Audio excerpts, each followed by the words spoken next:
All right, we're gonna get started. Welcome to our March coffee break. This is the first webinar that we're having in March.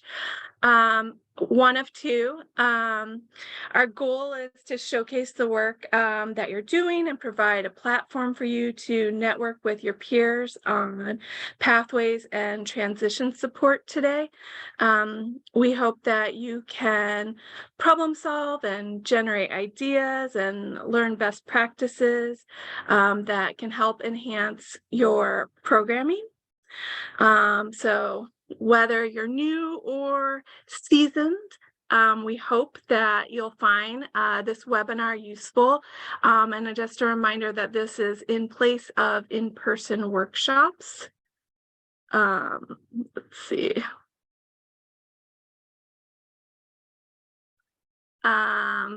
As you may or may not know, I am Beth Kelly. I am an assistant director, and I mainly deal with organizing professional development, communications, and resource development. But I am joined here by some of my colleagues. Not everyone who's listed is here, but hopefully they feel comfortable enough to unmute and introduce themselves really quickly, maybe remind folks of your primary job responsibility. Hey everybody, Annie Pocklington here. Happy to be with you all today. As a reminder, I do our tech campaign summer programs, but mainly and most importantly right now, 7th year services. So I will pass it over to Dan. Hey folks, good to see everybody there. Dan Ash here, Associate Director. I'm here to assist you in facilitating your work plan if you get jammed up on anything. If you need any consultation or coaching or pro development ideas that I can pass along to Beth, in any way I can support you. And I'll pass things down to Buffy. Hi all, Buffy Hatcher, budget analyst. All things fiscal, maybe allowability questions. Just if you're not sure, ask, and if I can't answer, I can guide you. It's good to see everyone. I'll pass it to Kelly. Hi all, Kelly Keeney. You know me and my compliance reviews, that, and I handle logistics for workshops and registrations. Gear Up West is coming up, so you're going to be getting a bunch of information about that. Yeah, just general questions and all. I don't know who I'm going to pass it to. Oh, Christina. Is Christina on here? I don't think Christina's here today. Okay. I think Beth? she's swamped in everything federal student aid right now. I'm going to move on to our agenda today. We want to make the most of our time together today, especially because, like I said, these two webinars are replacing an in-person workshop that we would normally have this time of year. So we're going to ask you to be present and engaged. We ask that you do your best to fully participate and have a solution-focused mindset and be respectful. We do have time throughout today's workshop for you to reflect and discuss with your peers. So when we do have those discussion times, please unmute and turn on your cameras during that time and jump in. We also have some guest speakers. So today we're going to look first at match and fit in regards to post-secondary pathways. So we want, typically when we talk about match and fit, we are referring often to a 2 or 4 year pathway, but we are talking broader today because we want to support students on all pathways because they are all valid. So we want to support students however they are choosing to spend time after high school. We are going to move on from that to have some guest speakers, and then we will talk about some transition and year 7 planning, and we will talk about what we're going to cover in the coffee break in a couple weeks. Let's see. Okay, so with regards to match versus fit, like I said, typically when people talk about it, they are talking about a student deciding about a 2 or 4 year college or university. And when we talk about match, what we mean is the institution or college or programs needs or requirements, what it takes to get into that institution. So for example, does that college or school or program have the offerings that match a student's capabilities? Does the student have the academic ability, the GPA, the test scores, if that's required, to succeed in that school? We also want to consider a college completion rate. So it would be helpful for students to actually look and see how many students who go into that school actually graduate. Those who attend an institution that is below their match often don't actually end up completing their program. But fit refers, and both of these are important. So fit refers to what a student needs. So does the college fit with the student's interests, their personality? Does the culture actually fit the student's needs? It refers to their interest and their social needs. The location, is the school size, a good fit. All of those factors come into play. And just to reiterate, the problem when it comes to match and fit, when students are making a choice about their initial post-high school path, oftentimes low income first generation students who've been underrepresented historically often undermatch, and they go to a less rigorous school or a less rigorous program than they can complete. And students often can make decisions based on unimportant factors like, oh, my best friend's going here, we can be roommates, instead of, does this actually even have a major that I'm interested in? So we want to help students, especially at this point when students are starting to get acceptance letters and things like that. We want to help them really think about how they are making those decisions. Why college fit matters. Again, these are other factors that a student might want to consider,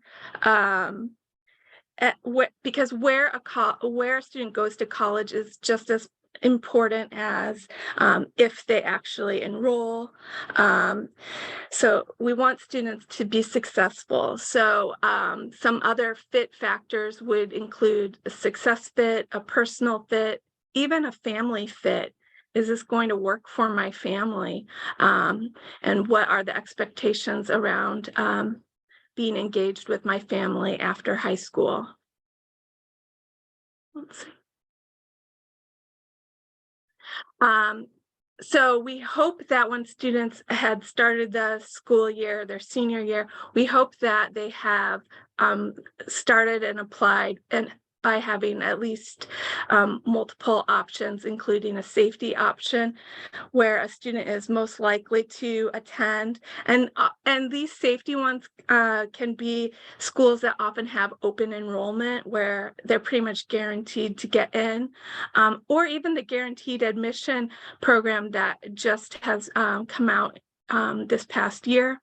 Match is where students are likely to be admitted. This is where the student's academic record and the student's academic profile looks like the typical student that goes to that institution or program. And a reach might be a program or school that's much more selective. A student's academic record may be on the lower end of what a school or program may typically accept. So if students have not yet applied, this is something for them to consider. Annie actually has a story from working with students where she experienced a student who did not get accepted to her match option. And I don't know if Annie, you want to share about that. I know our next webinar, you're going to share more of the student perspective, but I don't know if you feel like you have anything to add at this point. Yeah, not necessarily, Beth. I mean, I think you hit it on the head in terms of just, students really thinking beyond what a single option, right? So I'll definitely talk more about it at our next webinar regarding kind of the let down that students experience when they aren't thinking ahead to plan A, B, or C. But yeah, thanks for the insight here. Thank you. And again, as students are getting those acceptance letters and narrowing down their options, a couple of things to remind them to consider, not just the financial aid packages, but making sure that that major is offered, thinking about location and size, what programs are offered, what do they want socially, what are the housing options, what would be the best fit for that student to succeed in that initial post-high school pathway. And I do have a couple of resources that I wanted to share. These are a couple of activities or things that you may want to check out, and I'll be sharing this PowerPoint. There are things that you can do with students. So one is an activity, it's Campus Culture Detective. Another is this article from Big Future on You Got Accepted, Now What? There's a Right Fit quiz by Set to Go by the JED Foundation. It helps students kind of sort through their thinking. And there's another from Big Future on people who know that they are going to want to transfer. And then the last one is My Options Encourage, and that's a free program that can help students really create a plan and figure out their pathway. So I'm going to be sending that out to you after this workshop. Let's see. And I wanted to also just take a moment when we're talking about pathways after high school, and your support with the students. Sometimes they make decisions that we don't expect. And so I wanted to ask one of your peers to share out his experiences working with a student. And it's so Kipton from Spokane. I was wondering if you would feel comfortable sharing your experience about supporting a student in their determining what path they needed to take. Yeah, thanks, Beth. And I think I shared this in August at the regional coordinators, but I had met a girl in January of last year. She was a senior. She was almost in tears because she was failing a class that she needed to graduate, and she was just distraught how her mom was going to react if she didn't graduate. Well, she ended up spending one period in the hub every day. So over the course of the next couple months, I kind of got to know her and just kept kind of navigating the conversation of her skills and her future, blah, blah, blah. Well, we ended up doing her FAFSA on like June 2nd. It was like a week before she graduated, and she did graduate. She also applied at SEC and got into the baking program, and me and another staff member literally brought her to orientation at SEC. Then over the summer, I kept checking in with her about every 2 weeks. Her financial aid got hung up because she said she answered the question about student taxes that she was going to do them, and we didn't know that. And she should have said, I'm not going to file, because she'd been at work and that. But anyways, by about mid-August, we found out from the financial aid person at SEC what the problem was. We got that barrier covered. She was going to make, let's see, enrolled in the baking program 3 semesters at SEC. She would have pocketed $1,800 every quarter. So she was going to be making money while investing in her educational future. But she wanted to get a job. And I was a little perplexed. I said, what about work study? Like, you could get a job on campus while you're a student. So I reached out to SEC. I got her at the top of the line for the work study wait list because her FAFSA, her financial aid had been hung up, and they had already allocated the work study position money to students. So I got her on the top of the wait list. The very next day, the guy called back and said, "Great news. I got your person in. Let her know she's got orientation, and then she can start applying for work study jobs." So I reached out to her, said, "Hey, that's another $1,900 in addition to the $1,800 surplus. So now you're looking at three different times, once in the fall, once in the winter, once in the spring. You'll make $3,700. That's yours, however you want to spend it." But at this time, she had also picked up her first job at a clothing store called Ross Dress for Less. It's a discount clothing store. And boy, was she nervous, but also excited because it did offer a 20% discount on all the apparel. And, but she was nervous. She was equally as nervous to start at Ross Dress for Less doing a job as she would have been going to college. And so the fear of the unknown was all still there, relevant. But when it came down to it, she kind of got to the point where she had to make at least a decision at that point in time. And she did choose, surprisingly, she chose Ross Dress for Less and the 20% discount, as opposed to making approximately 10 grand over the course of her 1 year at SEC's baking program. So sometimes kids make weird decisions and they're strange and perplexing, but she went through the whole process. She followed my guidance. It's not a path that she doesn't know how to walk again. And even today, if she chose to enroll in the spring semester at SEC, she gave herself the ability to unlock that pathway at any point. And so I think it's always just important to say, you know what, kids sometimes they make a decision, but are we setting them up to make decisions, plural? And if we can kind of navigate those conversations with kids, I think they're a lot more receptive because, when they get put on the spot to make a decision and people keep asking them about what they're going to do, they can get a little crass and standoffish if they're not feeling super excited about what their futures, what they're going to do after high school. And that just kind of becomes a barrier for relationships. So I think as long as we're doing our best to say, you know what, I want to make sure my goal is just that you can continue to make decisions about what's best for your future this whole next year and how we can best support you. And that is what's most important to me, whether it's Ross Dress for Less or whatever the case may be. And I think that just kind of helps keep that relationship pathway open. Thank you, Kipton. I really appreciate your thoughtfulness and your attitude and your approach to working with that student and also sharing with others.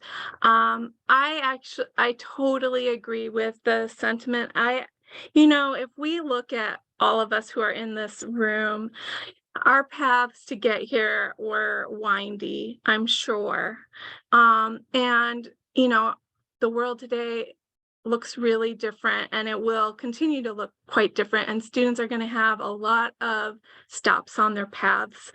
And so one of the things I want to think about when we're talking about fit and match is thinking about and talking to students as this is your initial stop. And even if you are going into the workforce right after high school, training and education, whatever path you take, training and education are going to be a factor that you're going to have to deal with throughout your entire lifetime. And so how do we help them now? And then how do we help them if their plans change? And we will talk more about that also in the next webinar on March 22nd. And I think that you all have seen our by email, we had that financial aid opt-out letter along with a student alumni website template to re-engage students who may take a gap year or a gap. So right now I want you guys to talk about what you're thinking about and where you're at in helping students kind of narrow down their options and connecting them to the next steps. So we're going to only do about a 5-minute breakout session. So please be engaged. I know you hate sharing out, apparently. I was what I've been learning this past year. So please at least nominate someone to be a spokesperson and put the onus on them to like actually share out what you talk about, or find that eager person who's chipper and wants to chime in. Okay, so you have about 5 minutes. I'm going to put you into rooms. Please, again, talk about where you're at in helping students narrow down and find their fit. Let's see. Where'd that go? Okay. All right.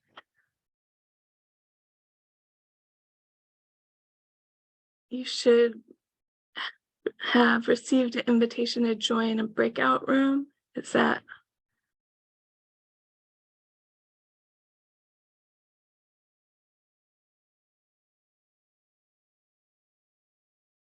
I have not received my invitation yet, Beth. Okay, let me try this again. Or perhaps Annie, my colleague and birthday girl, could help. Oh boy, on the spot. Yeah, let me see. I did get an invite, but I didn't accept it because I was trying to see if other folks would start jumping in. Let me try to close all rooms.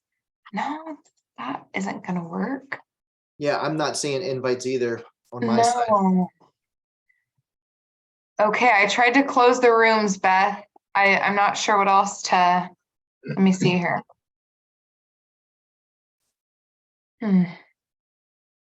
Recreate. Okay, I opened all rooms. Is anyone getting an invite now? I did not receive an No. invitation to a breakout room, Annie Pocklington. I went down and joined a room, but then no one was there and then it closed on me.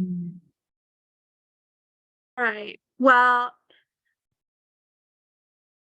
for the sake of time, because I don't want to keep you over. Hey, Beth, I'm gonna just start assigning people. Okay. Let me see if it works.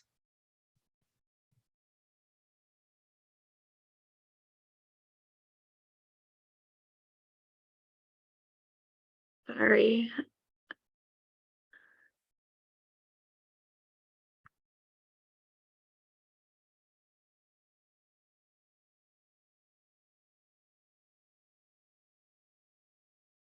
Let's see, this is gonna take a second, but I think it's somewhat working.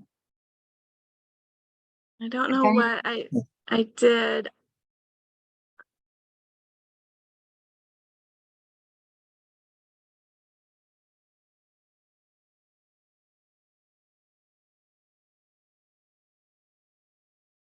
Oh.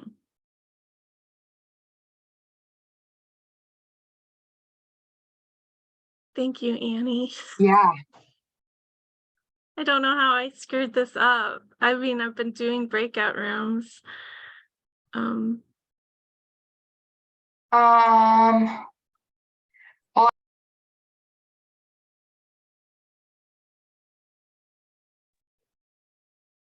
right.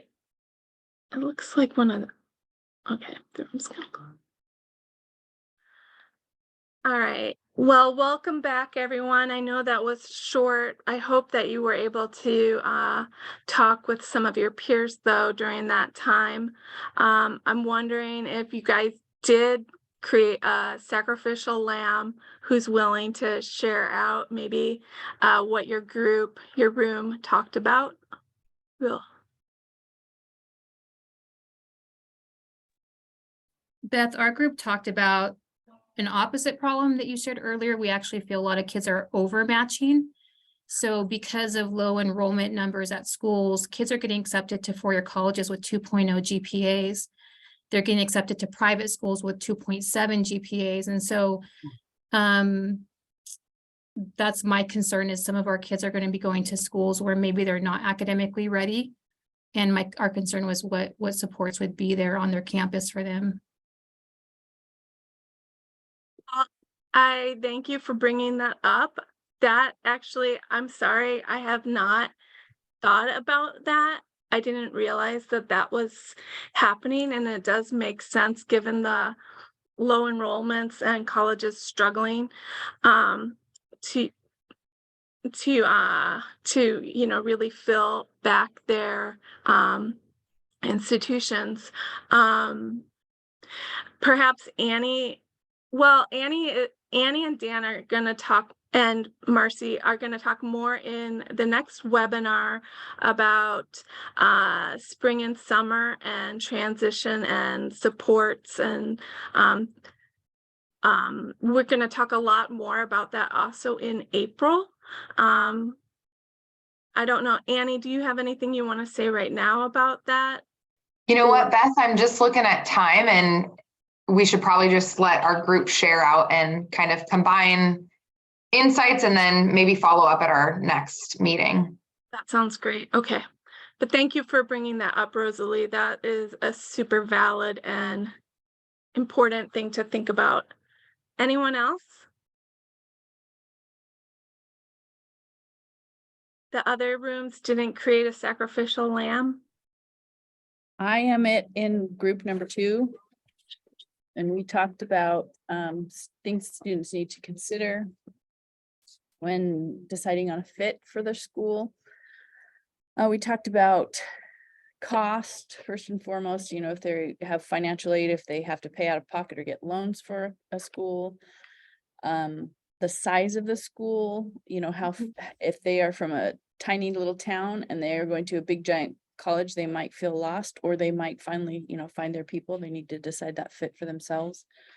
The supports that are available there, and if they're a Gear Up student that we've handheld all the way through, they might need to make sure that there's a lot of supports available for them, or vice versa. If they're pretty independent, they wouldn't need to necessarily think about those kinds of things. The atmosphere at the school, if you visit a school and it just kind of doesn't have your same vibe, or if it, it does, then that's a good thing. We have students that, at least here in Spokane, that want to stay close because they want to be close to family, that's all here. Others that want to be so far away, they don't want anything to do with Spokane. I'm sure that, distance from their hometown is a deciding factor. Make sure that the school that they are attending actually has a program that they want to study. Because if you get to a college and all of a sudden you decide, graphic design is your chosen field and they don't have anything on that, you're kind of stuck and need to transfer somewhere. And then we talked also about student grades. If they don't have the grades to get into the school, that might be a deciding factor for them. So those are some of the things we talked about. That's great. And the other room, the final room?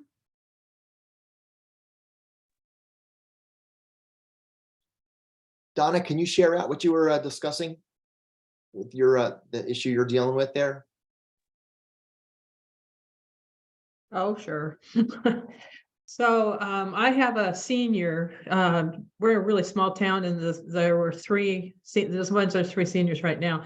They were just sick. They've been in school since kindergarten, well, preschool. Every moment they're together that they can be. And so now 2 of the seniors, they've done their FAFSAs and they're applied to 3 or 4 colleges, 2 to 4-year colleges. The other one, the only reason that she did her FAFSA was because the other 2 linked arm in arm, and you're coming in, you're going to sit down, you're going to do this, which she did. But she's terrified of what the future looks like, because she can't just go to school with one of these 2 that, her friends. And so I've tried to talk to her, and I just, how about we just go over to the community college? Because she's been there before, like on tours I've taken, and that's a familiar place, and I'll walk with you and stuff like that. No, she wants to, she doesn't want to get a job. She doesn't want to go to school. She just wants to sit in her house with her blanket over her head, pretty much, because she's just so afraid to experience anything on her own. And I have no idea how to help her. I was asking the group if they thought that maybe if I talked to the other 2 friends and just pull them aside and say, you know what, she's really struggling. Is there anything you guys can say or do to help her to maybe try something? And I could be there for her, because she's known me all her life too. So that was my problem. Well, thank you for sharing. Yeah, I mean, it's intimidating. change for at any age, for any reason, whether it's a change you want or not, can be stressful and create a lot of fear. And we'll have time to talk more about transitions and things like that later in today's session. But I'm going to pivot because we have a couple of presentations on pathways and supporting students. We have Renee from Wahkiakum, who is going to talk about military pathways. And Renee, I was wondering, do you want to me to control the slides, or do you want to share your own screen? What would make you No, feel I'll just say change slide. okay? But I have to, apparently my face glitches a lot. So I'm going to turn off my video. I'm sorry about that, but you don't want to see my face doing a whole bunch of shaking stuff. So while I do this, I'm going to turn it off. And Let's clarify that it's your camera and not your actual face. but it makes my face do that. Okay, so I'm going to turn my video off, but yes, we'll just go with Uh-huh. my slides. Thanks, Beth. Uh-huh. Okay, next slide, please. We all know Army, Navy, Air Force, Marines. I did not have Space Force up there. I apologize for any Space Force people. I'll just give you a tiny little bit of background of why here at Wahkiakum we have introduced. I am a 25 year military spouse. So my husband is a 25-year veteran of the United States Navy. So we moved, our last duty station was Vietnam. We moved back to this small little town. And I got a job here and we started, I was working on college and career with the kids, and noticed that they never allowed the military recruiters to come in. So I asked that question and they said, no, we don't. And I couldn't quite understand that, because to me, although not that I'm shoving the military down anyone's throat, that's a pathway that a lot of our kids who are a little lost could take and succeed at. So our administration has changed, our superintendent has changed. He is the 25-year veteran I was talking about. And we are an open campus for our military partners. And it really has changed the way that kids can see other fits. They think the military, they're just going to come and knock on their door, and then they're forcing them to pull them out of their house and go. And that's not the case. We do tight coordination between my school team and our military partners. We totally focus on the fit. I don't call a recruiter or have them come out unless I know for 100% that that is a good fit for a kid. And I actually sit with them and fact check anything the recruiter says to the students to make sure. Now, being a spouse of a military member for 25 years, and sometimes the recruiters, they tend to be salesmen, and I'm like, nah, that doesn't sound right. And so that makes our administrations we really want to have that pathway. Next slide, please. Okay, so logistically, how we do it is they're allowed to come for lunchtime visits. They cannot drop in. They must make an appointment with me first. They must register all visitors they're bringing. They can schedule a reoccurring visit. The Army comes the first Monday of the month. The Navy comes the first Thursday. So I give them a table, and I put the table where I have control and access and visibility, so that I know and I walk around and chat with them. We did have the National Guard once pop in. This was right during COVID. We were still open, and popped in, and I was like, I don't know what you're doing. Well, we heard you guys were open and we're here. I was like, no, you turn around and leave. And they're like, but we're here. I was like, no, that's not how we do our business. So they don't like to hear that a lot from me, but I'm like, no, you make an appointment. And now that I've been doing this for a while, they're really good about it. They'll shoot me an email. Is it possible for me to come in this week? And I'll look at our schedule and say yes or no. I ask them to make follow-up appointments with students. I ask them to CC me on those appointments so that I can ask the student, do you want me to sit in? Or do you want, Mr. Freeman to sit in? to get our kids exposed to military life, we've done shift visits. We've taken kids on shift visits. We do base visits. The National Guard has taken our kids on a helicopter. The Navy has, we've sailed kids from Astoria to Portland. So that gives them a little exposure. We have, the military comes in and does their, they do their scholarship presentation with us so that the kids understand that. Next slide, please. So I really think that this is a perfect path for some people. Before, we used to get 1 to 3 kids maybe in a decade that joined the military. That was a good path, good fit, that they stayed with it. Currently, because of this exposure, we have 2 to 5 students per year that go. All the services we have Coast Guard, we've had Air Force, we have a Navy nuke now, a 2020 grad that's a Navy, studying Navy nuclear engineering, National Guard, and we have 2 Naval Academy students currently. So just having this exposure where the military aren't scary, right? Yeah, they're not really scary. Well, some of them can be, but not really scary. And it's not like they're going to drag you out of their house and everything, and showing them the different jobs that they have. I have books that they give me that lists not all of the careers you can have in the Navy, but the majority of them, and kids check them out all the time if I know that they're interested in the military. Some of our kids who, I just had a student today who she just doesn't, she's kind of like Donna's student, she doesn't know what to do, right? And so I suggested it and she goes, no, they're mean, they yell at you. And I was like, only for the first 8 weeks, you're good. I said, and if you're quiet and you keep your nose clean, they're not going to yell at you. And she's like, oh, really? And she goes, I just thought that they always yelled at you every day. I was like, no, they don't yell at you every day.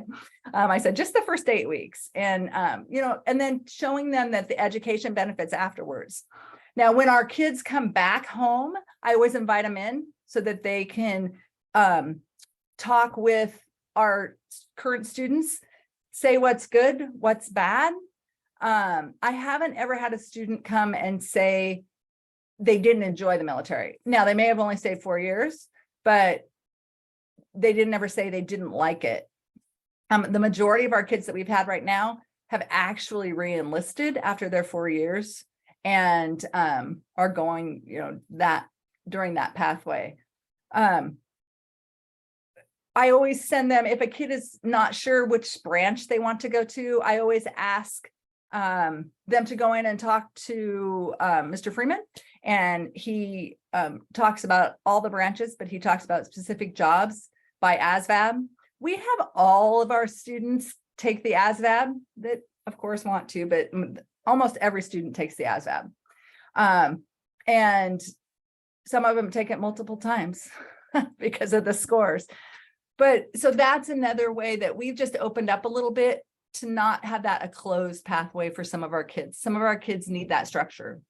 And that's why I'm happy we've opened it up and given them at least that look into it for that. Next slide, I think it's just questions, right? Next slide. Questions. Does anybody have any questions for me? Renee, I just want to thank you. I think that it is important for students to make an informed decision about whatever option they're pursuing. And so, being able to actually help and guide students through exploring this pathway is really useful because we, like you said, we do want them to be informed.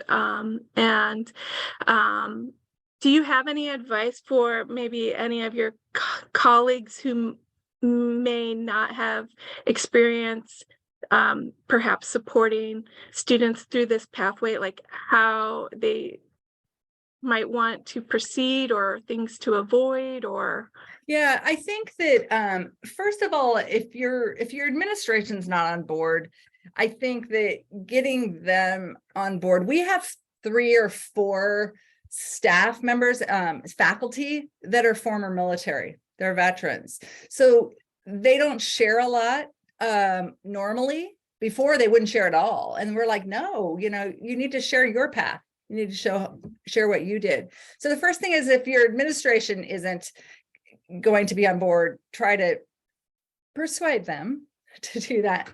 The thing, some people think that the military recruiters are a little intimidating. They're in my house.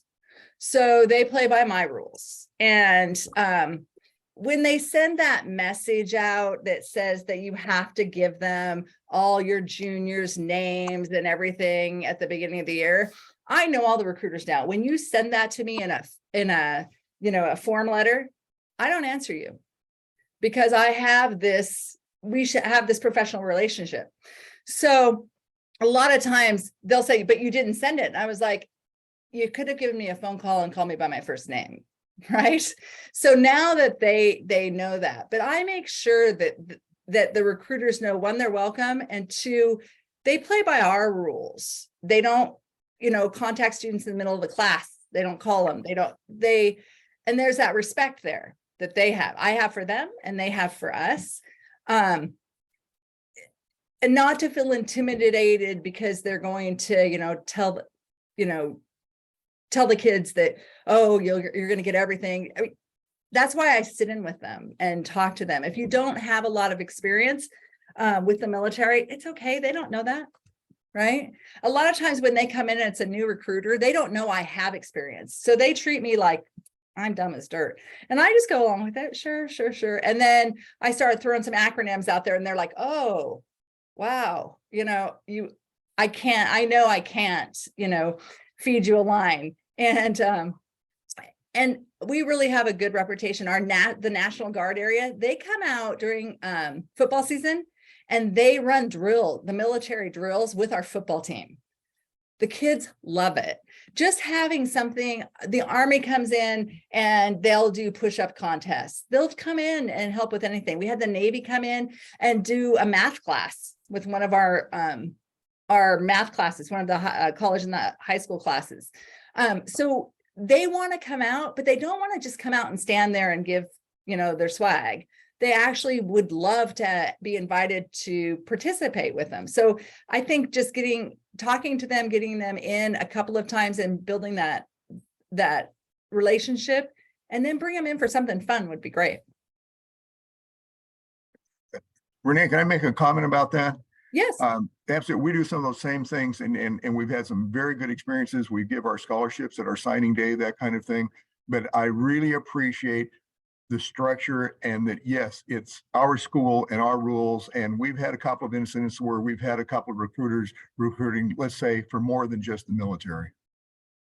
Yeah, that is true. And I say that about anybody who comes and visits. You're stepping onto our campus and these are our rules. And this is how you're just going to follow our rules or you won't be invited back. It's a little harsh, but I was a military spouse for 25 years, so I got to be a little bit strict.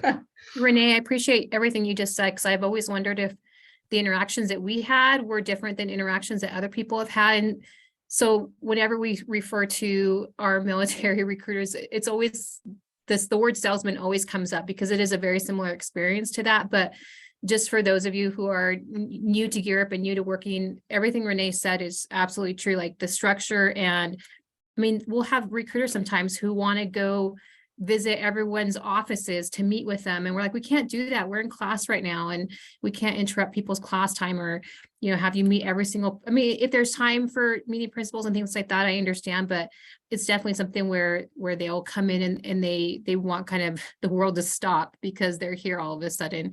And so just making sure that you always provide that supervision. And I would do that with any recruiter, whether it was a college or a military rep, but one of the military reps was upset one time when we had to make sure that he was escorted out of the building. And it wasn't anything to him, but that's what we do. We walk all of our visitors out of the building, and he kind of took offense to that. But yeah, it's definitely everything you said, spot on. Thank you for sharing. Sure. Yeah. The Marine and I don't get along very well, but that's okay.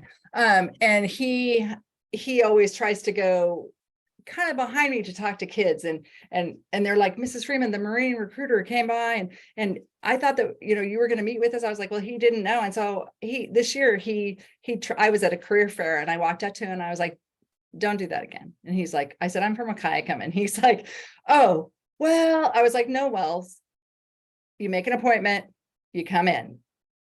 And he goes, but I was like, there's no buts either. And he's like, I said, you notice you're the only recruiter that's not come to our campus because you got to follow protocol.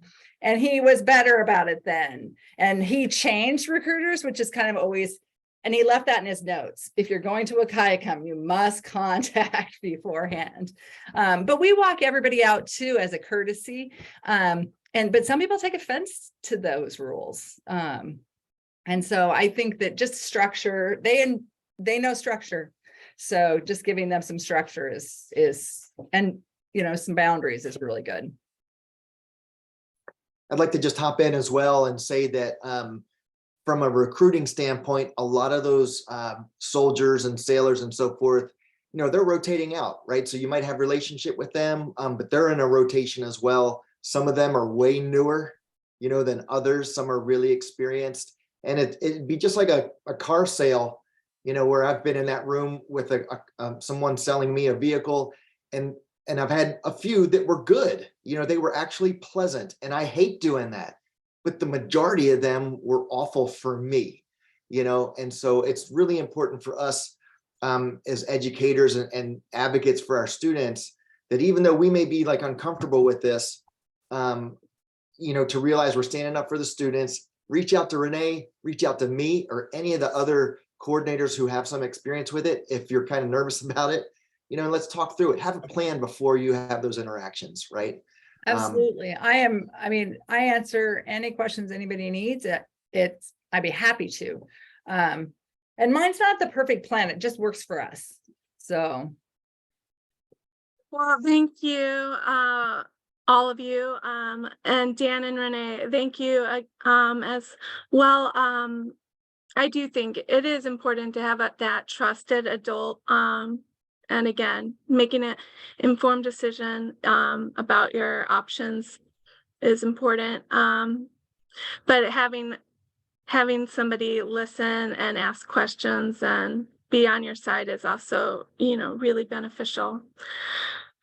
We're going to pivot again. We have one other presentation. We have a guest. Last month, you will remember that Maureen shared how she partners in her community with WorkSource to support students in their transition post-high school. And a lot of you wanted to know, how does that work? Well, we are lucky to be joined by Shauna Koch, and she is going to talk about their partnership. Shauna, do you want me to stop sharing my screen? Yes, please. I do have a PowerPoint pulled up on my end. All right. Welcome. Thank you for being here. Thank you. Thank you. Give me just one moment and I'll get this up for everybody. Perfect. I have a bunch of monitors, so it actually usually works a little bit better if I just have it in this mode. Can everybody see my screen and read the slide? Perfect. All right. Well, hello, everyone. Thank you for that lovely introduction. My name is Shauna Koch. I'm the Community Engagement Manager for the WorkSource Pac Mountain region, but I was a former youth case manager in the Lewis County area, and that's how I came in contact with Maureen. But I'm here today to speak a little bit about the WIOA Youth Program and the WorkSource Youth Program. WIOA is covered across the country. That stands for the Workforce Innovation and Opportunity Act. So some form of the WIOA Youth Program does exist nationally. Here in our state, it is run by what's called WorkSource. So we do have WorkSource across the states as well. So there's a couple of things here that are a little bit more local specific, but I'll also be touching on what could be expected kind of across the board. So let's see. Fighting me. There we go. So welcome. Like I said, I'm part of the Pac Mountain region, which does cover the 5 counties, including Grays Harbor, Mason, Thurston, Pacific, and Lewis. Every work source across the state offers basic services like this, where people can come in and use the computers, printers, or faxes. They can receive guidance from knowledgeable staff on job searching. Unemployment insurance also flows through our offices. We have free workshops that assist individuals with job search strategies or just upgrading their skills in general. They're able to provide referrals to different community resources, and you're also able to access programs, career coaching, and training assistance. This is no cost, available to anyone and everyone across the state. You can just walk right into a work source and you could expect to receive any of these services across the board. Going a little bit further into my specific program, the youth program, we focus on assisting youth with barriers, identifying and navigating those barriers toward employment or toward post-secondary. You know, what is it that's stopping them from reaching that next level, or what do they need a little bit of assistance with to get to that next chapter of their lives? We assist youth in guiding them to identify strengths, and we build a foundation of job search and employment skills, things like resume writing, interview techniques, and practicing, network, and how do you even apply for a job? Our program's really not a one-size-fits-all, so we really take youth where they are now and get them to where they want to go through a series of different services that also include support service funding. We'll get to that on the next slide. We also coach youth to identify and create plans for pursuing employment or further education. You know, have you explored careers? What careers interest you? Is college on the pathway to reaching that career? What does that look like? You know, we're really involved in helping build these plans and set next steps, not just short term, but long term as well. You know, we talk about career pathways, and some career pathways you can jump into right after high school, and some take a bit of post-secondary education, further experience, maybe some credentials to reach that. So we really focus on short-term, how can we help right now in the time that we have with you? And what are your long-term goals that we can sort of pave the way for you to continue on that journey towards some of those goals? We really try to wrap ourselves around the participant and some wraparound services, including advice, support, coaching, direction, and motivation. Sometimes just having somebody in their corner that, you know, I got fired from a job, or I got turned down by a job interview, or I remember my first paycheck and you're like, what are taxes? Where'd all my money go? You know, having some of these really authentic conversations with youth sometimes are what's needed to help move them along on that journey. There are 14 elements that are part of any WIOA youth program. So across the country, these are what are basically the elements. We call them the 14 elements. They include things like coaching to stay in school. You know, we offer some tutoring support, or just getting involved with the school to help facilitate that connection and that journey. You know, hey, we're in it with you. We know you were struggling with math last time. How's it going? Were you able to pull up that C to a B? If so, congratulations, you know, throw a little party. We really try to coach them to stay in school. If they're not in school, we try to get them connected back to school or GED programs to really complete that high school, either diploma or high school equivalency. We offer paid internships. So I'll talk about that a little bit later. That's some of the really great things that we've stood up at White Pass High School, really benefiting some of those students there. We offer industry-related skills trainings and funding that goes along with that. We pay for CDL truck driving licenses, welding, CNAs, anything like that that's in demand in our region that we're able to kind of support the business employers in our region. We're really helping youth on-ramp into some of those pathways. We offer workforce preparation activities as well as volunteer and leadership activities, monetary support to help navigate barriers, and we'll get to that on the next slide.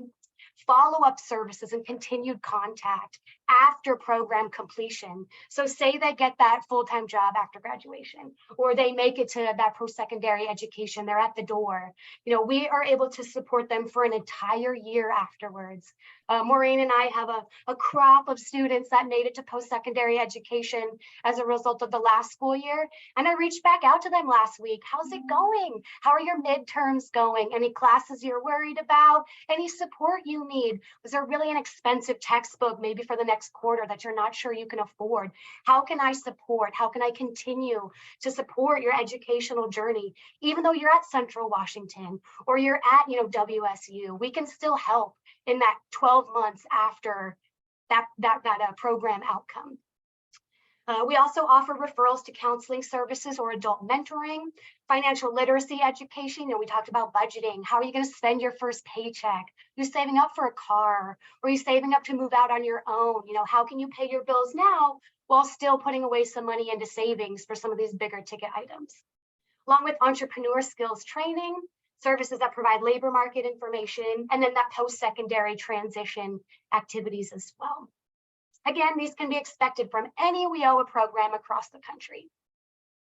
In terms of supportive services, we do have funding available that helps these youth navigate barriers or to get to that next step.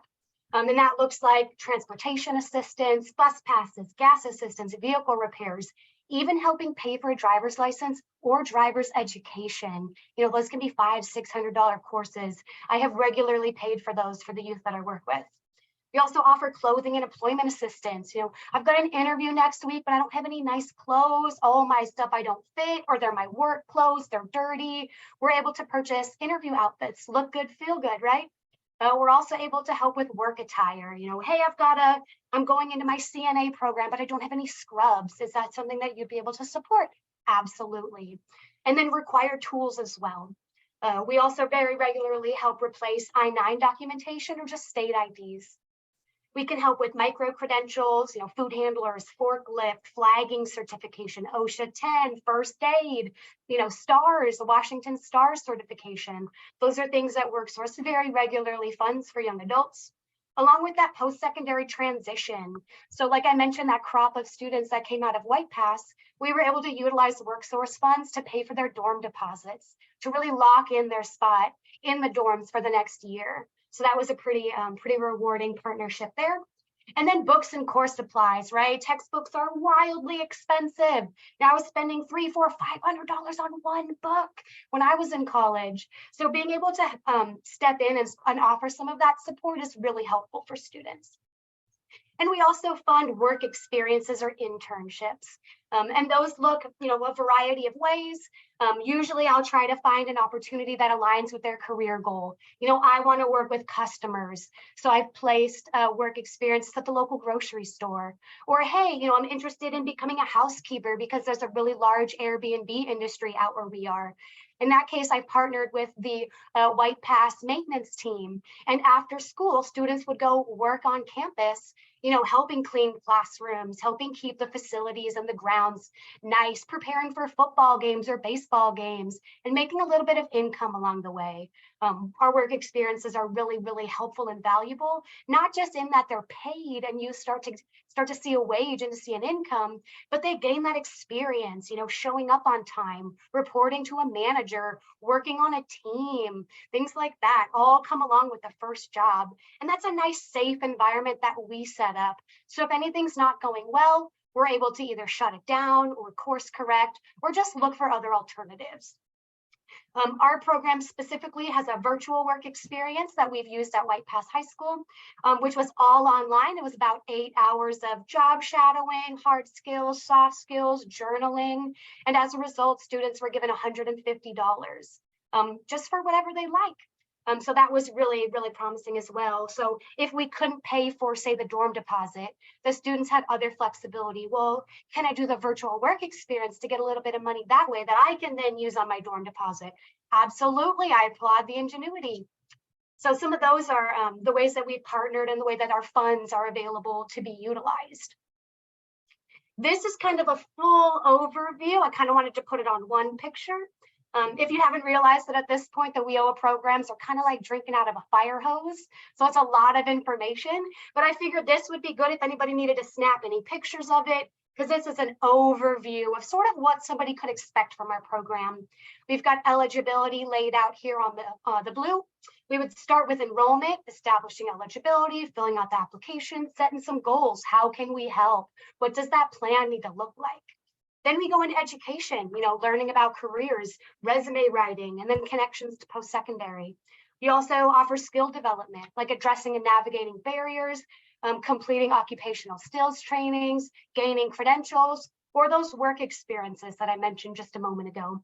And then outcome, getting them to where they want to go. We got you a job. Congratulations. Keep me in the loop. You still got 12 months of follow-up. Or, hey, you're off to college now. We've got your dorm deposit paid for. We've got all your books locked in. Keep me in the loop on how I can support. And then, we check in quarterly. How are midterms? How's everything going? Any support needed, etc. There is that ongoing support for 12 months. So we're not like, spread your beautiful butter wings and fly. Good luck. We're there along the way. You got this. You're doing great. You need a little bit of help. I'm here for you. Let me know. So that's generally the way that our program flows. I also have a handy links section here. I will be providing this PowerPoint to you as well. We've got the WorkSource WA, a lot of tools on WorkSource. WorkSource locations. If you were saying, this is great. How do I get connected to my local WorkSource? That would be where you would go for local locations. There's also a website called Career One Stop, Get My Future. That's really a youth or young adult focused employment website, and then a youth program finder as well. If the WorkSource locations wasn't successful in getting you connected, you could actually type in your zip code and be directed to the nearest youth program in the area. Hopefully that was less than 7 minutes. Like I said, drinking from a fire hose. Was awesome. Shauna, thank you. Yeah, Hey, thank Maureen, you. good to see ya. Are there any questions? Shauna, how long does a student have to be receiving services before they start to get those benefits? Is that right away? So like, It for is right example, away. I'm working with seniors. A lot of them aren't really sure what they're doing over the summer for jobs. If they start working with WorkSource, they would be eligible for all those things you said for fall.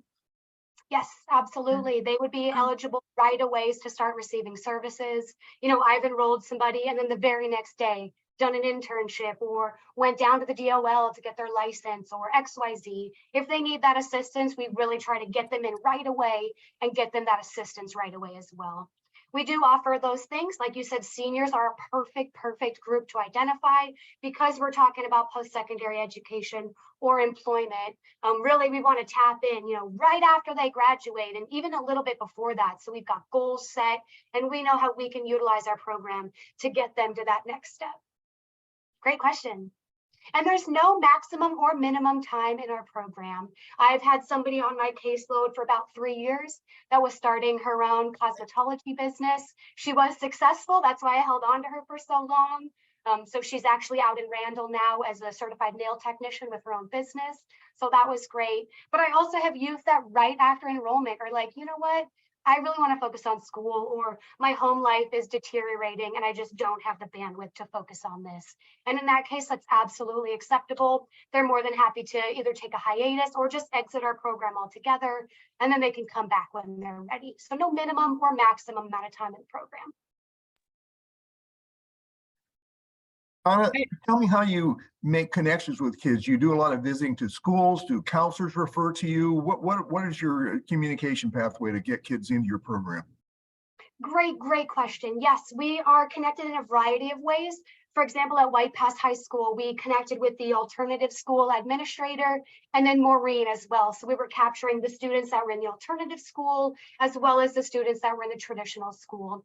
We've also partnered with other advisors or counselors. CTE program staff are a great person. McKinney-Vento staff are also another great connection because some of those are automatic eligibility for our program.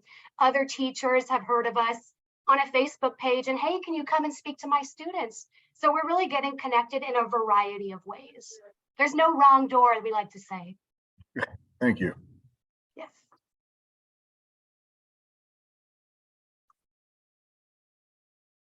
Other questions? Yeah, I actually have a question.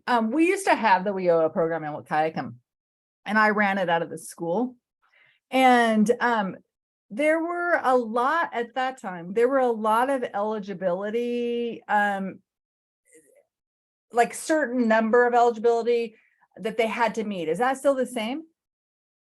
Yes, there are eligibility criteria for our program. Things like having a disability, being low income, couch surfing, pregnant or parenting. I can pull that slide back up one more time if you guys would like to just take a quick peek at it. I know, I'm asking how many of those? Just one. They would just need to meet one. Oh, okay. Thank Yep. you. So dropped out of school, maybe disengaging from the school would be one. If they were pregnant or parenting would be fine. Disability, yeah, just one of these would qualify them for our programming.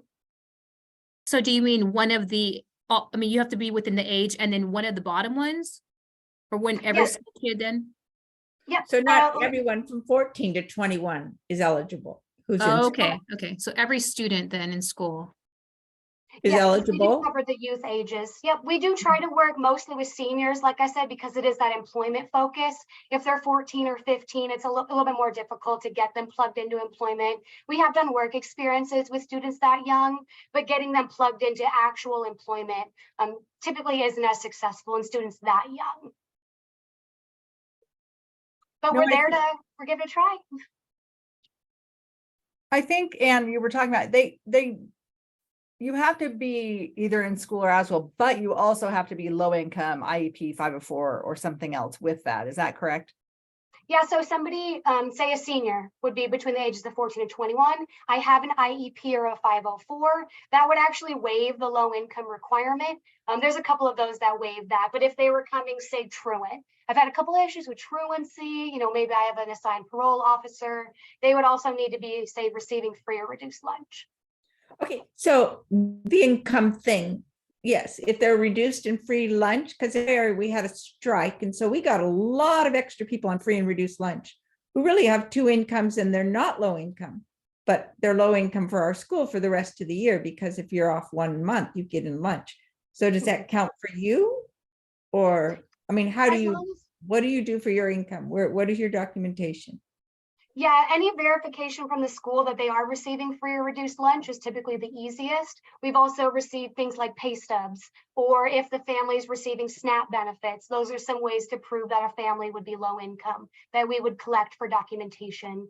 If they are falling under the disability or homeless or involved in foster care, that requirement is waived based on the fact that in the eyes of the federal government, they are their own income.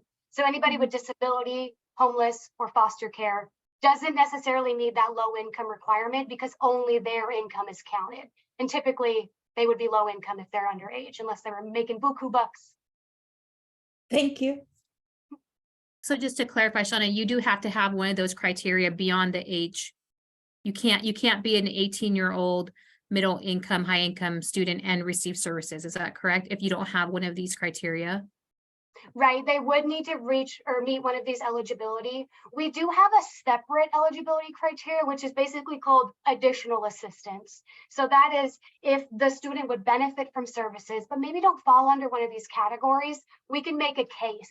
Hey, funder, that's our Pac Mountain is our funder who gives us basically the WIOA funds. We would say, hey, we came across a student, Susan, but she doesn't necessarily meet one of these criteria, but would absolutely benefit from services. Our funder is very likely to say, get them in. If there's a way to benefit this person, help them reach that goal, we're very inclined to find the yes. Our funder is very flexible. It may not be that way in other areas of the country or other areas of the state. So that would be a great question to ask your direct work sources. Do you have the additional assistant eligibility criteria? And could you talk about what services you have to support your ELL learners? Because I have a handful of students who, they've been in our school for several years, but their English is still not good enough to get a job necessarily. What is it that you provide for those students? Good question. We have a number of translators and translation services that we're able to utilize, as well as creating work experiences in an area that does have the bilingual ability. That way they could be also making an income, getting some resources, and also working on their English at the same time. So we would just need to do a little bit of research on our end, knowing what language they speak, to be able to create a work experience that gives them that on-the-job learning, as well as that exposure to more English as well. And I could tap some of our other resources at WorkSource, but we do very regularly work with ELL students, not just in our youth program, but in our adult programs as well. We partner with the adult basic education through our community colleges, so we do work with quite a few non-English speakers. Mm-hmm.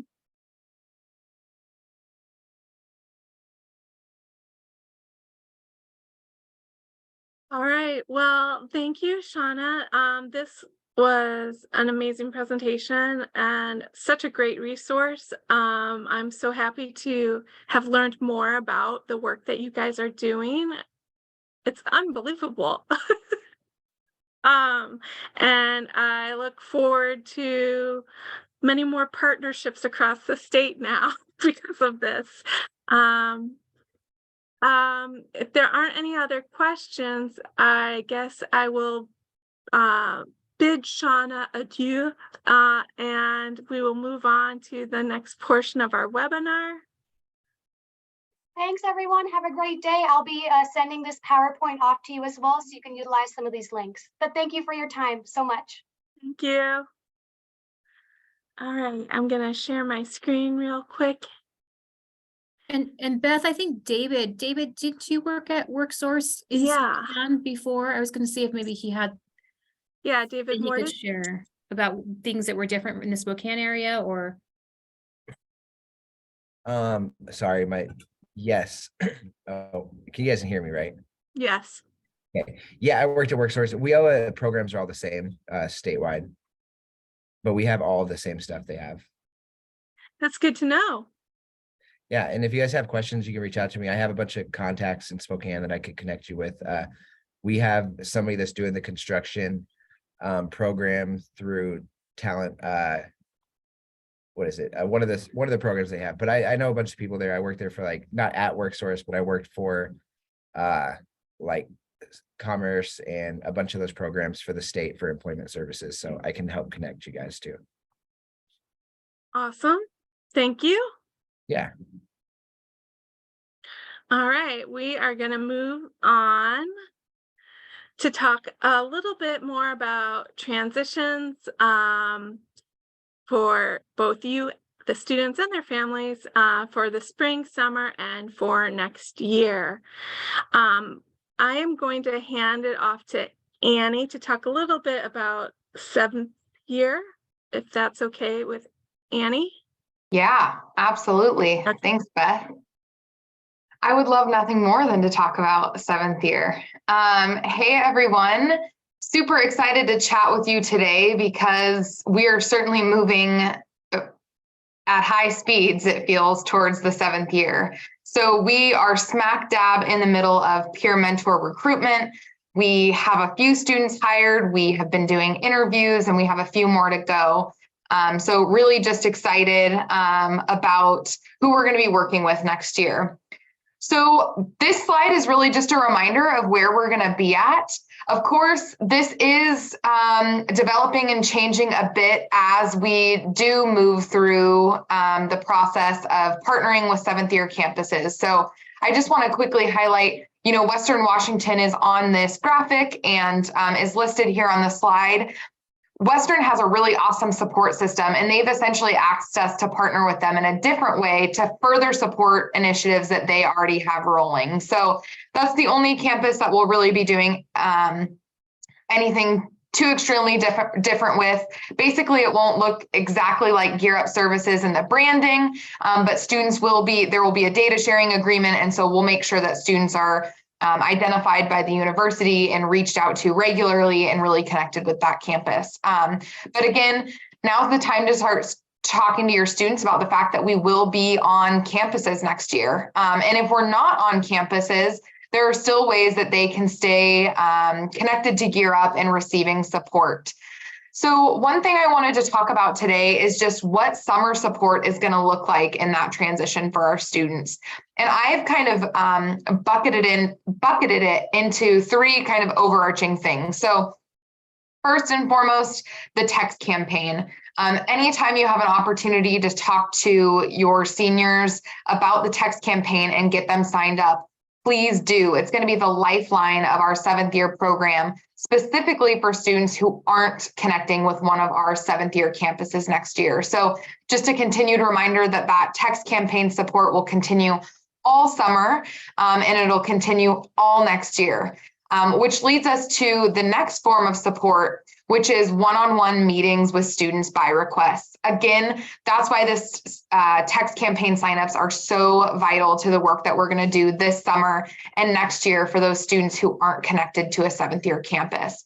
So this summer, students will have access to the text campaign. They can let us know they want to have a one-on-one meeting. They can either request that happen with their Gear Up coordinator, myself, or potentially we'll have some peer mentors that may be wanting some extra hours and can support students in navigating processes, even if it's not a process on their own campus. So text campaign, one-on-one by request. And then lastly, our Gear Up welcome events. So we are super excited to have Gear Up welcome events on the majority of our campuses. Thanks, Beth, for switching slides here. So for our community colleges we're serving, we are going to host single day events on campus that essentially serve as an orientation. For those of you who have worked in this role or helped students transition in the past, you might know that a lot of community colleges don't have a required in-person orientation. And we know getting on campus and getting acquainted with resources are really important steps for students in transition. So these opportunities are really serving just to do exactly that. Get students on campus, introduce them to their regional coordinator, introduce them to their peer mentors, and start interacting with program staff and administrative support on campus. So these are the days we're looking at for those community colleges. For the institutions that we're serving that are 4-year oriented, so WSU Vancouver, Eastern, and Central, our regional coordinators will be selecting specific orientation days that they will be on campus tabling to connect with our Gear Up students. So we will be doing some face-to-face time on those 4-year campuses as well. But again, structures at these institutions are a little bit different. So we're hoping to come in and support in ways that make most sense and help with student transition. So you'll notice the dates are listed here. I do just want to note that Whatcoms is a little bit different. The majority of our students that are going to Whatcom are, no surprise, from Blaine and Bellingham. And so Allison reached out and we are actually going to combine that, combine our own event or replace our own event with an event that's already happening on Whatcom's campus. If you have students who plan to go to Whatcom, please connect with Allison for more info and figure out how you can get your student onto campus for that day on May 17th. So I'm not going to read off the dates of these events because they're listed here, but I do just want to talk a little bit about our expectation in supporting students on these welcome day events and with orientation. So every one of you has transition support written into your work plan. So what this means is that we are expecting that you help students get to orientation if they need that. But in regards to our Gear Up welcome days specifically, we want every one of you to attend the Gear Up welcome day on a community college campus that is closest to you. So if you have students going to that campus, we expect you to be distributing information about it when it comes time and transporting students to get there and fully supporting students who are going to attend that institution. So again, you should know the community college that's closest to you. Maybe you have some students in mind. You can certainly start those conversations now. Before I pass it off, I also just want to let you know that Beth and I are working on some marketing materials so students have a better conceptualization of what 7th year will look like and how they can get connected to the support that we're going to be offering. But again, I can't emphasize enough how important it is to connect students to our text campaign. As a reminder, they don't just have to sign up for text messages. They can also stay connected via email. So if students are concerned about not wanting text from us every other week, I totally understand. But our goal is not to overwhelm by any means. It's more so really to get students out to information that is important and relevant, and even more so offer them a channel of communication directly to us as they move into their 7th year. So I think that's everything I have on my list of things to talk about, Beth. I also just want to encourage you all to please reach out to me if you do have questions. Thanks to all our regional coordinators who have been attending our peer mentor interviews, are thinking ahead to these summer welcome days. we'll be talking more in depth about what planning for these will look like at our next group regional coordinator meeting. Questions, maybe? Hey, Annie. Hey. I'm curious if, as far as if a student doesn't want to do text campaign, you had mentioned that they can sign up via email. How's that getting administered? And who, I'm assuming they go to their Gear Up coordinator. Yep, exactly. So the information to sign up via email is included in the general sign up information that has been sent out over the past year. If you are missing that or need that, please let me know and I'm happy to get it to you. Good question, Dan. The other thing is, we also encourage you to just stay in contact with students, make sure they have your school email address over the course of the summer if they prefer to go that route. So just a reminder that these students going into the 7th year, we do expect you to maintain relationships and stay connected with students who are seeking that support. So yeah, thanks, Dan. I think after getting some of the promo materials done, it will be helpful because then there's ways to coordinate your communication efforts in the spring and summer.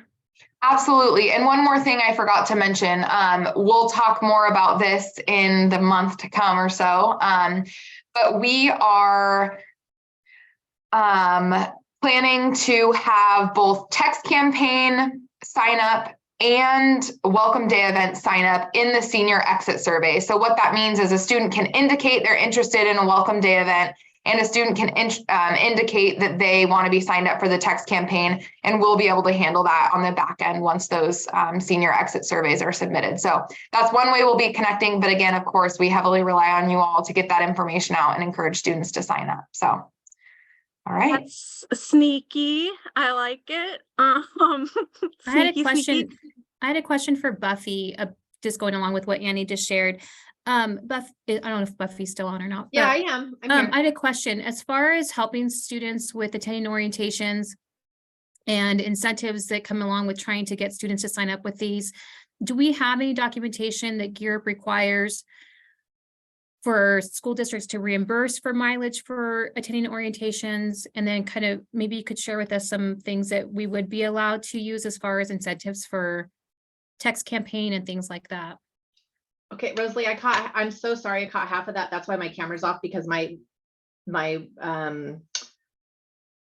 it's spotty. So can you say that one more time? I'm so sorry. I was curious if Gear Up has a form that we need to use as far as reimbursing families for orientation, or would it be the same type of mileage form that we would use for staff to attend trainings? And then the second part was, is there any limitations as far as what we can do for incentives for text campaign and student surveys? I remember you had said that we could just follow the guidelines for snacks and things like that. So I just want to make sure that was still, I was interpreting that correctly. Okay, can you hear me okay right now? Yes. Okay, sorry. So as far as, the parent reimbursement, they can, it depends, so there, every district has different rules on how they do that, whether it be, mileage or fuel and that kind of stuff. So I hate to be too broad, or I'd have to speak actually more broad.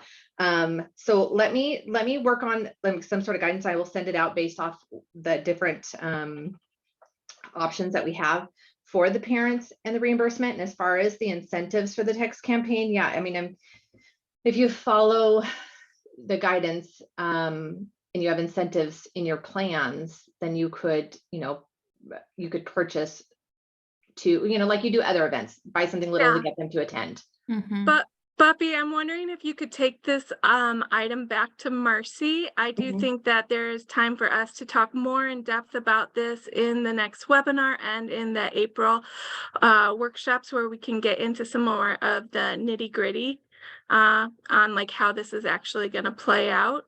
That sounds good. I think it is a good topic, Rosalie, and I think we're going to need to dive into it a little bit more than we have time for today.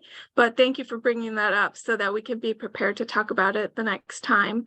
I'm going to move us along to this time for a breakout. I want you in your rooms again to assign a sacrificial lamb to be the spokesperson.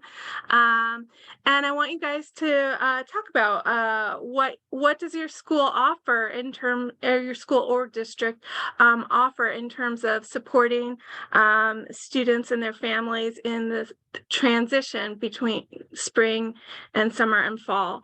And are there resources in your community available? And how can Gear Up provide some support?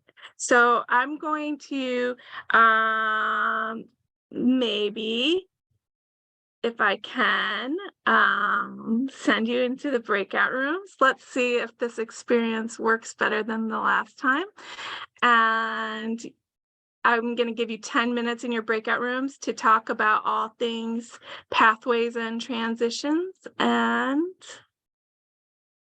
all right. You should be invited back to join the breakout room you were in previously. So I think folks should be trickling out here. I'm gonna pause the recording while I remember to.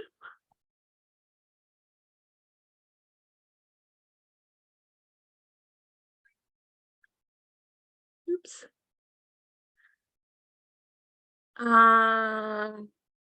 Looks like we're still getting people in. Beth, did you see my message to you? Will you just shout out a quick reminder for people to get registered for the April and the room blocks? Because those are going to close here towards the end of March. Yeah, that's one of my slides. Okay, great. Thank you so much. Looks like people are still coming in. Or did people just leave? Oh, No, okay. they're just coming in now, actually. They just left, yeah. I worried a little bit. I panicked for a second. All right. Welcome back, you all. We are getting close to the end of this webinar. I thank you for holding on for a longer webinar, but again, better than in person. Do we have a brave soul who is willing to share out something that your group discussed in the breakout? The sooner you do this, the sooner this is over. I can talk about group 3.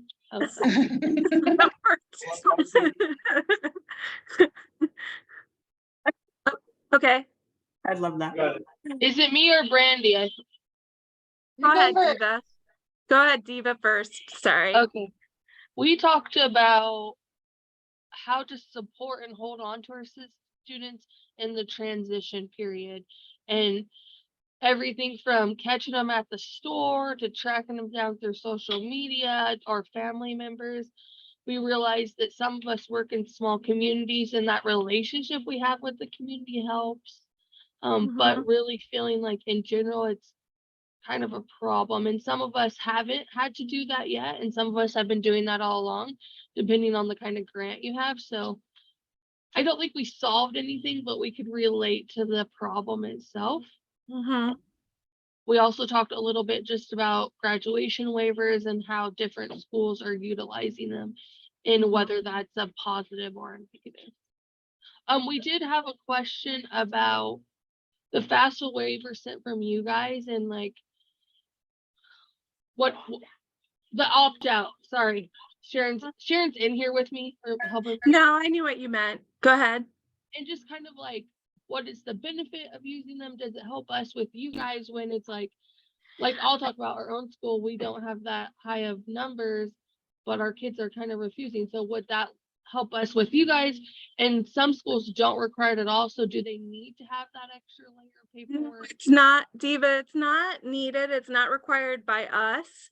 We wanted to have some sort of template that had some more ideal language. If schools were going to use something like that, we wanted to make sure that it had some information so that they were aware, that it had some of like the myths on there, that they were aware that like, no, I actually do qualify, or, you know, and the benefit of it is if you are having students who are wanting to opt out, is well, it gives you a reason to actually talk to them and have a interaction with them where you can really like find out a little bit more. You might be able to dispel some myths. You might be able to change their mind, or you might be able, like Kipton said, you know, figure out where their path is right now and remind them that here's some resources in the future. It's worth learning how to do this so that like if you want to go in another year, you can. But one other thing is to remind them that like a lot of our students are college bound scholarship students. They are walking away from money that's, you know, set aside for them. So it's just like it can be used as an opportunity to engage with students a little bit more about their pathway and their choices. Thank you. Brandy? We're group 2, right? Okay. So we basically just kind of, it just doesn't really seem like there's a whole lot of supports on the district's like school side of things. So we're just trying to figure in regards of like using Google Voice, using our phone numbers, and kind of just like staying in contact with students in those regards, and just making those pathways for students to be able to contact us as well, so that they have like something that they're leaving the school with, at least something to contact us. We would be interested in looking into funding for flare guns to see if students would be able to fire up a flare in the air to then, you know, let us know if they need support specifically, because a flare is definitely a direct signal to let us know that they need support versus a They might text. hit like a Chinese weather balloon. Potentially, but you know, I think a flare is a little bit more immediate and noticeable potentially. But yeah, we're looking into funding for that. All right. Let me know if you find any. I bet you there probably is a grant out there for it. What about the third group, the last group?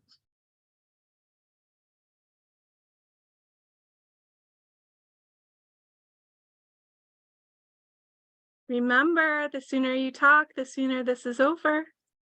Did we go group? If not, I'll just pretend. Okay, so here we go.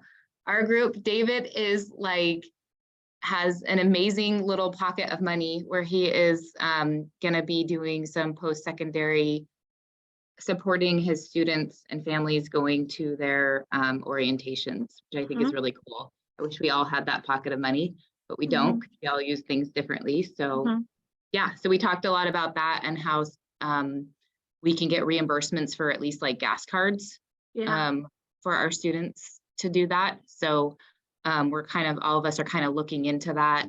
That would actually be well, never mind. I know the answer to that. March 31st is our next work plan revision, right? So,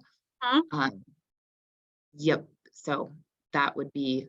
That's a good reminder. Yeah. Awesome. Thank you. You're welcome.